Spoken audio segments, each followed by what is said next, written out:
Keep it going. Former host of the Lighthouse Lounge on Bay FM, currently co-hosting the men's show. Ladies and gentlemen, please make over to the stage, Andy Standup.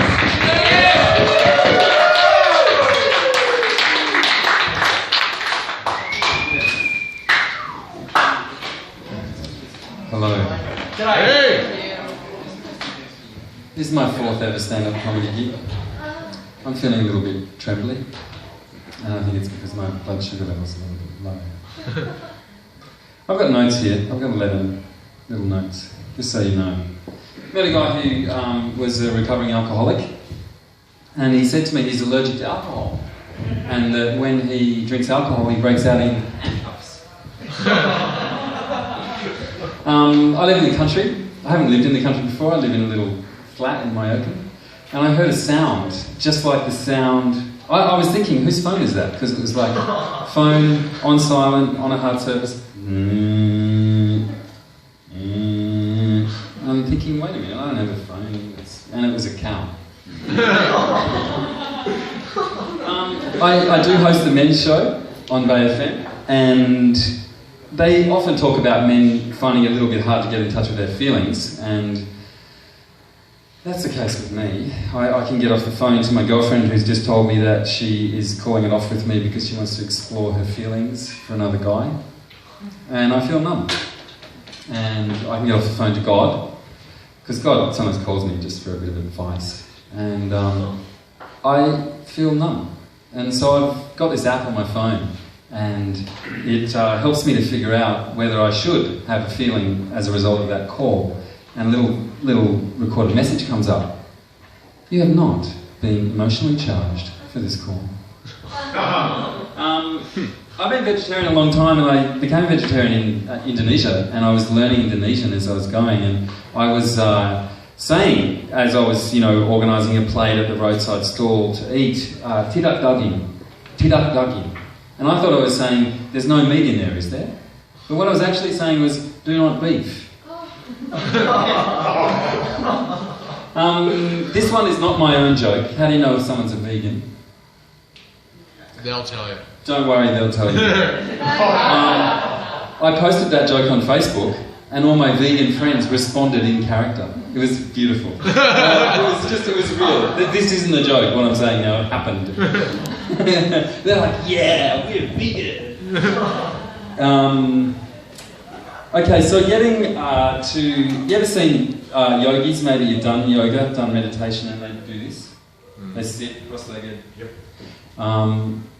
If you've ever wondered why, some people might tell you that there's a little chakra in the index finger tip, which relates to the pineal gland, and activating that chakra helps the pineal gland.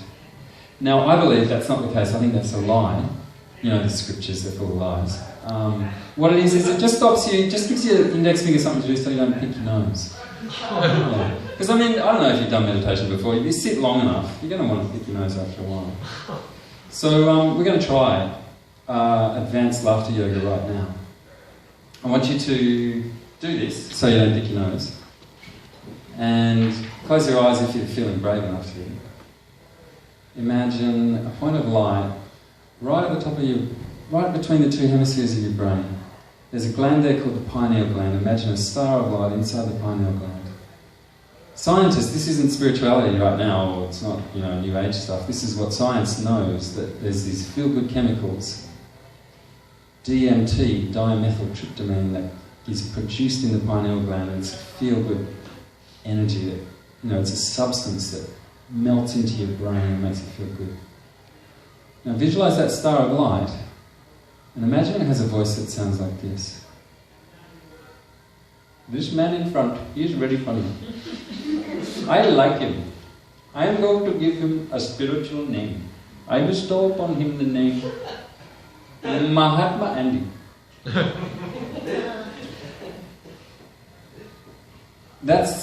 I'm going into extra time right now. This is joke number 10. You see that Moses? There's a line on my list. On my list, I've missed a line because I don't know how long 5 minutes is. How long is 5 minutes? Now Moses, you may remember, part of the Red Sea, right? Okay, so I want you to imagine that there's a mirror right here. And imagine a man standing in front of this mirror.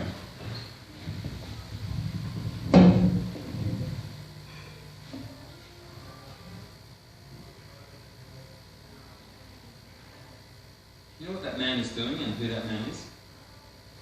It's Moses parting his hair. Did not make that one my last joke. I don't know if you guys have ever been to Five Rhythms in Mullumbimby, but when I first went to Five Rhythms in Mullumbimby, it was an awesome experience because I can dance like on a regular dance floor in a pub, and people go, "Ah, you're really funny, you're a really great dancer," and that's great. And then I got to Five Rhythms in Mullumbimby, and there were 60 people, all being like this. Now I need a rhythm. Can someone give me a rhythm? Anyone? Yeah, just a rhythm.